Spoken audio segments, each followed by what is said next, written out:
Ito pala update ngayon sir, no? Ito sa site. Ayan. Sa main building sir, naka-target dito sir, no? Ito yung naka-focus nila.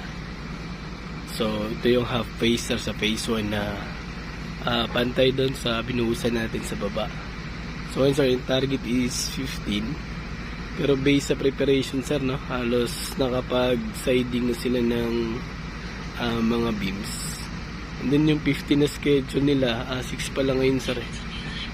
Baka next week makapagbuhos na to na mga 12, 13. Yan, pagka hindi lang nag-uulan sir, no? Kakayanin nila to. Pero medyo mabilis na yung tao, no? Kung halimbawa sir, dun sa 15 na yun kung anong aabutin, yun daw yung bubuhusan nila. Pero dun sa sir, nakapag-prepare na rin sila ng mga staging eh. Ayan. Pero